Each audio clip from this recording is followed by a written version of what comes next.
It's great to have you here on the Clark Howard Show. You know, our mission is all about you being empowered with knowledge so you make better financial decisions in your life. Today, how are you and I dealing with the cost of goods being so much higher? We are really changing. We're changing how, when, and where we shop. And it works. Also, I want to share something with you about scams later in this podcast. So, you and I are behaving more like people elsewhere in the world. The United States has historically been the only developed market where people bought overwhelmingly brand name goods. But hit us in the head over and over again with costs going up. And what are we doing? Americans are now doing the rational thing. We're buying store brands. We're buying generics. We're changing where we shop. In fact, the brand name goods manufacturers have been playing a game on us, shrinking their packages. What became known during COVID as shrinkflation. And so the bag might have been the same size bag, but there was less stuff in it. Or the can had less in it. Or the container had less. Or it shrunk. So there's a candy I like called hot tamales. Hot tamales used to come, you know, in the theater size box they're sold, came as a 6-ounce box. Then it became a 5.5. Then it became a 5. Now what is it? It's 4.5 ounces.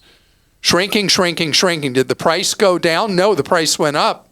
If you buy it at $1.25 tree, went from $1 to $1.25 and so much less in it. But there are things we can do. First of all, shopping at $1.25 tree is way up. Shopping at Dollar General, way up. People of all income levels are changing where they shop to save money. They're changing what they buy. In fact, the brand name product manufacturers are scared.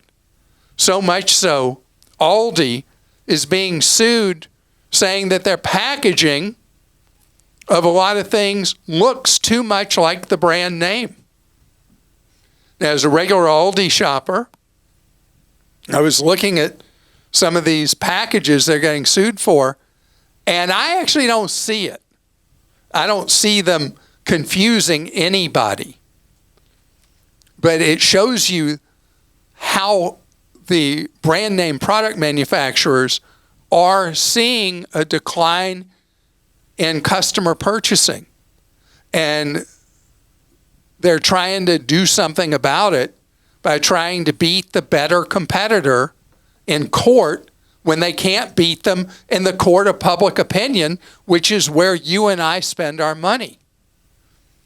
So brand names cost more. Why? Because they're better?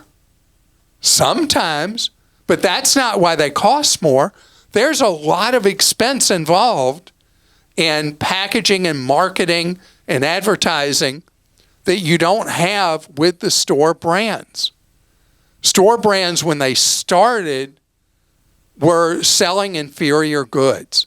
That's not the way the game is played anymore, because there's too much incentive for retailers to make sure the quality is good of the store brand, because they make more margin. They make a higher markup on the store brand than they do on the brand name products that they sell side by side, even though you're getting a lower price. So the market's moving. People are changing what they're doing.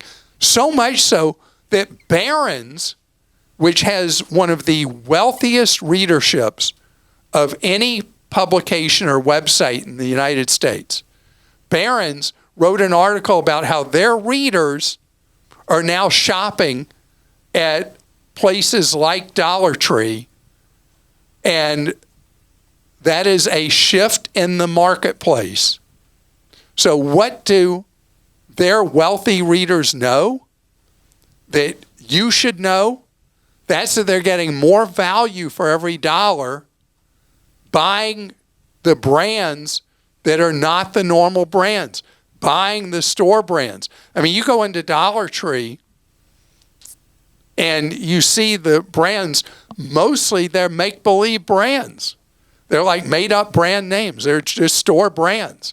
They're just cheaper. And I like that.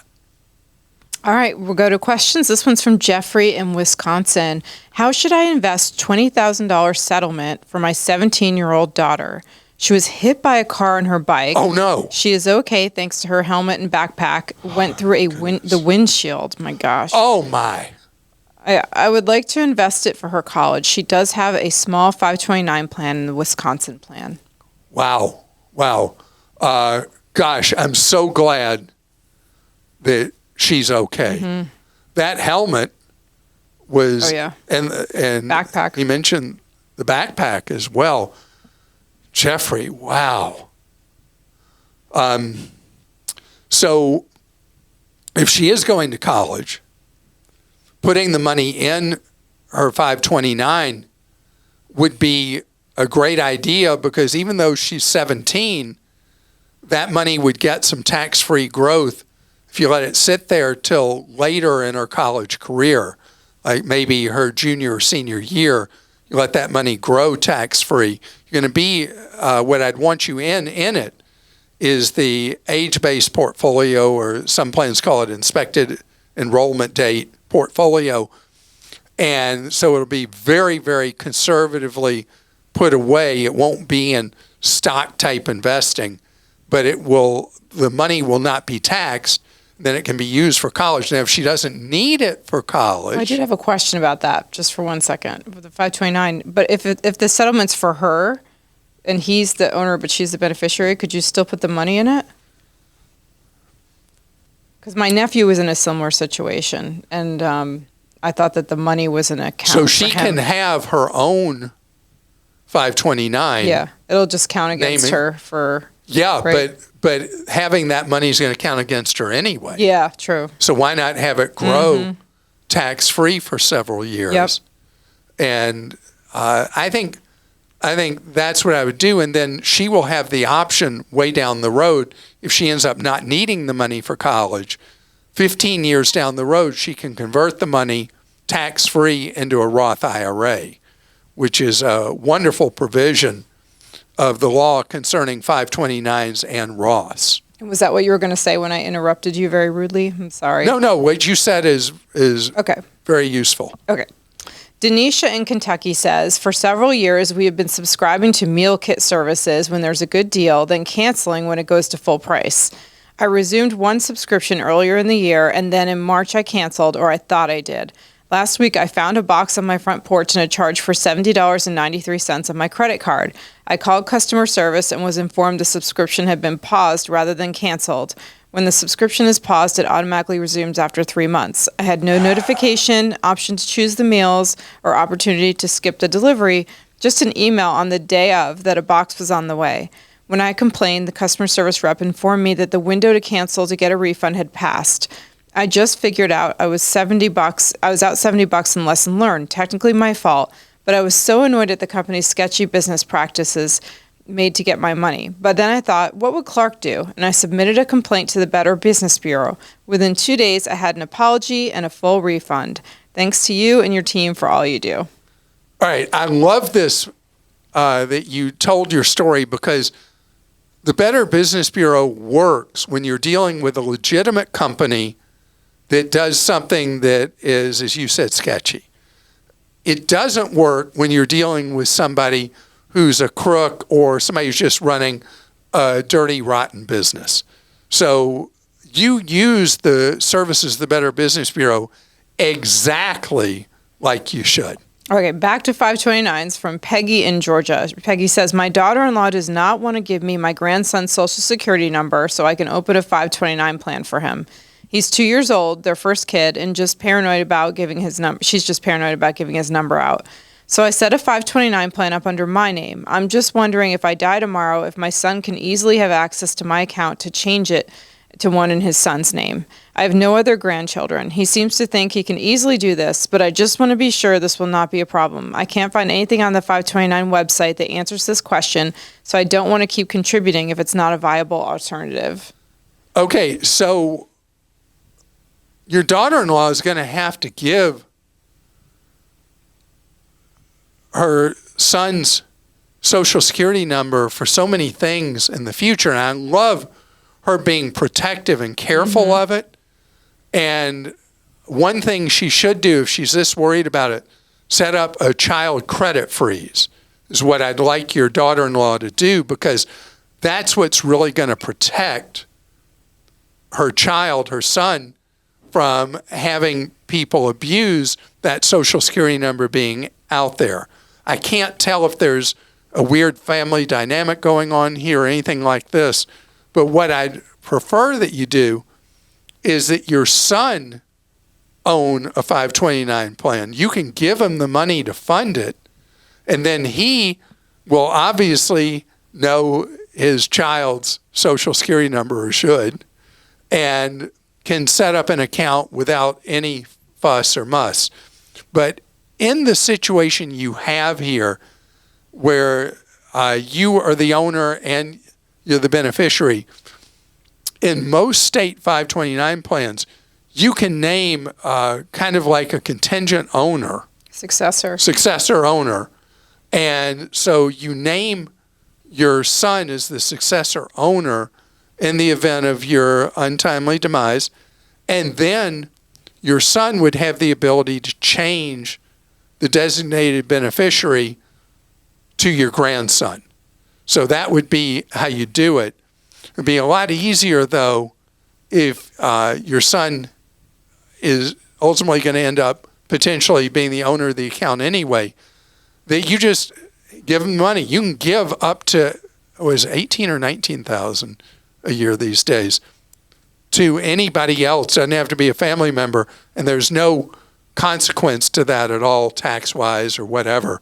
So I would rather you keep it simple up front and just have your son be the owner and you give him the money to fund it.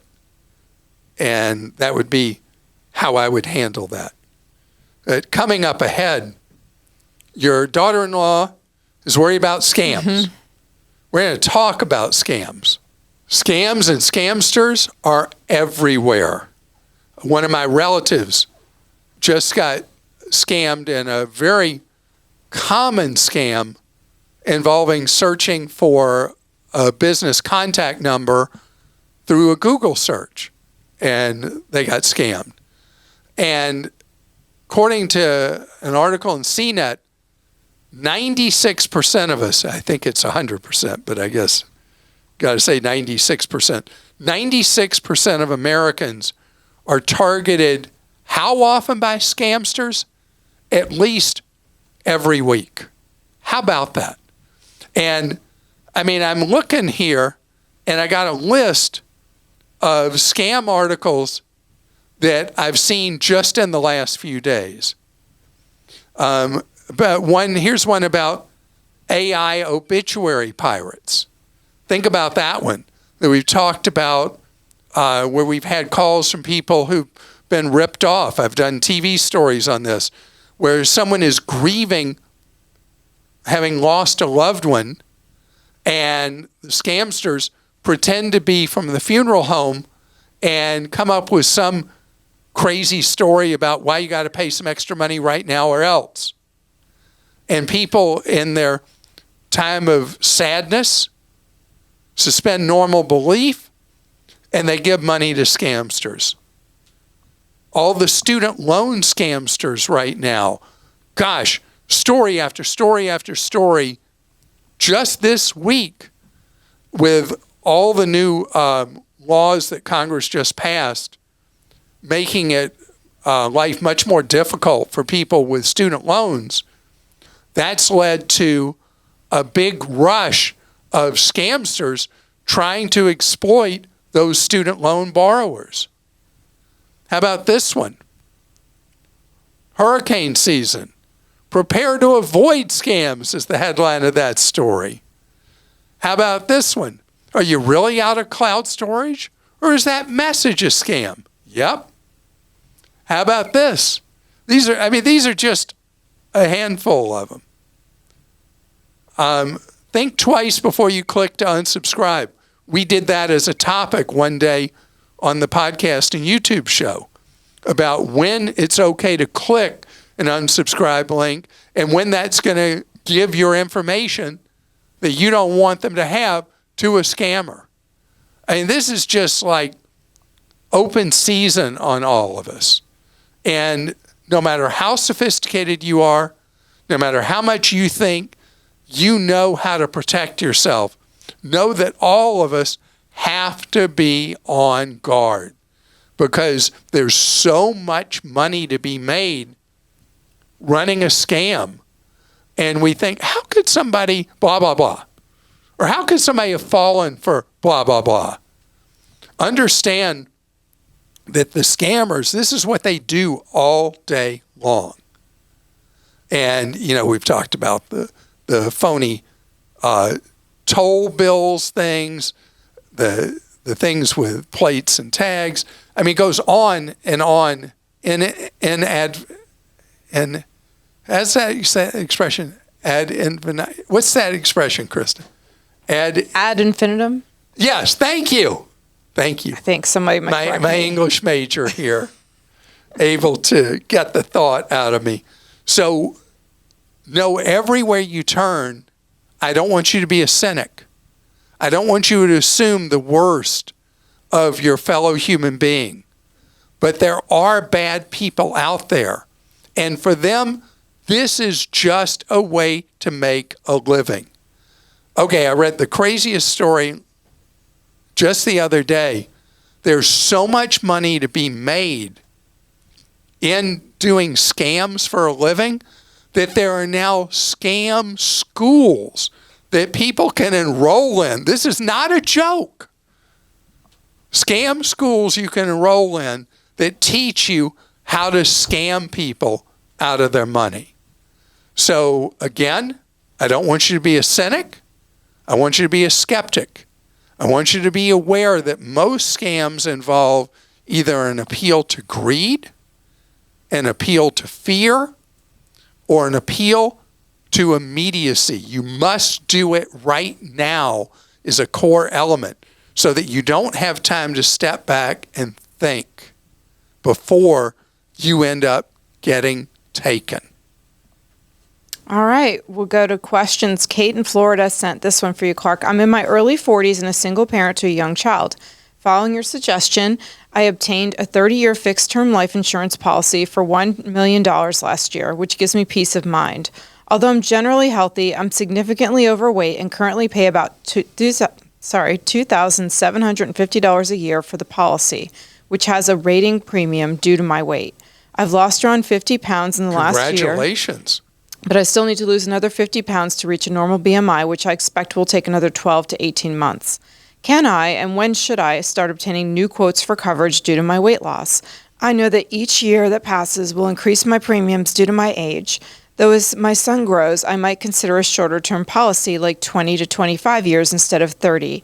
For rating purposes, will losing weight make a significant difference, or will insurers require me to maintain a healthy weight for a certain period before adjusting my risk rating? Obviously, I would not cancel my current policy until I have a new one in place. While I can afford the premiums, I'd rather not spend the extra money if it's unnecessary. Thank you for all your great advice. I've been listening since I was seated in the backward third row seat of my mom's dual-tone station wagon with fake wood trim, which you can guess has been a long time. Okay, I love that, Kate. So, first of all, there's a great thing you're doing, getting to the normal BMI. Not that many Americans have a normal BMI. If you're only, as best you can tell, a year to 18 months away, and you're in your early 40s, no need for you to feel like you need to rush to apply. Give it another year or so. You get your BMI down to near normal or normal. That's when you apply again, depending on the insurer. Some insurers will just do a current medical exam of you, and your premiums will be based on what your current condition is. Others may do it based on checking your prior medical background, and there may be a longer period of time till they will quote you a significantly lower rate, having reduced your weight at such a remarkable pace. It's just great. But you will be able, in the next year or so, to quote a lower premium on a level term, and it'll be up to you whether you do 25 or 30 years. Since your child's young and you've got another 25 years of work in front of you or whatever, I would at least go 25-year level term, maybe 30, with the replacement you'll get in a year or two. Matthew in Texas says, now I'm moving to a new credit union and I was about to buy new checks.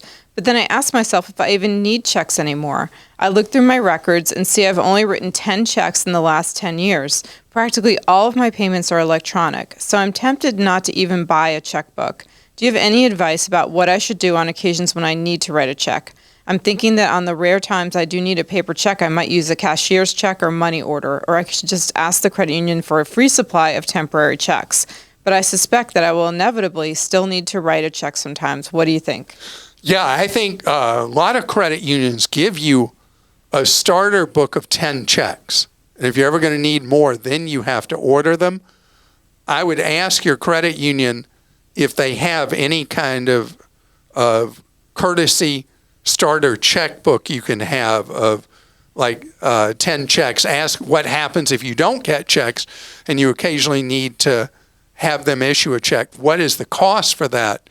And depending on the credit union, you may get so many courtesy free ones a year, and after that you have to pay. But yeah, I mean, it's so dangerous to have a checkbook. Checks are so obsolete. We're the only developed country that still writes the kind of paper checks we do. Everybody else has moved away from that. And thank goodness the number of checks written in the United States keeps going down, because the check system, the clearing system for checks, is not a safe system.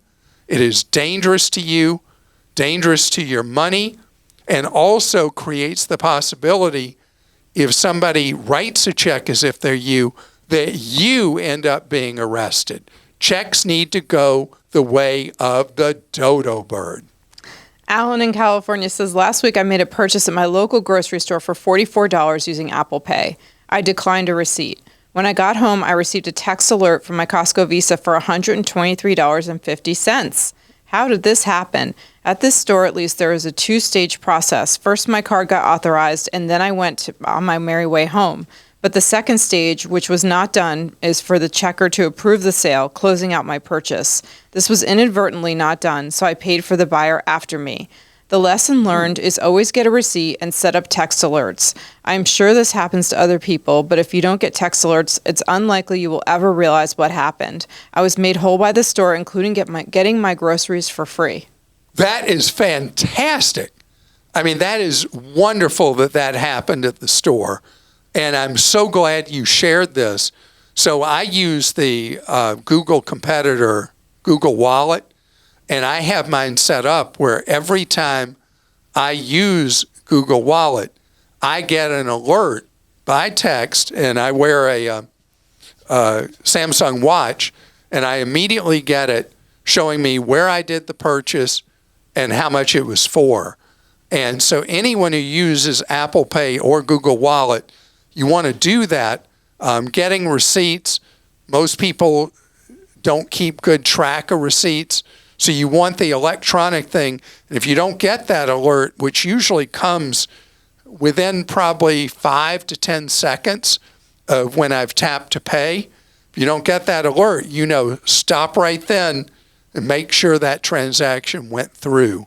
In this case, Alan, I love that you shared the story and that everybody did the right thing after a bad clerical thing occurred. It's great.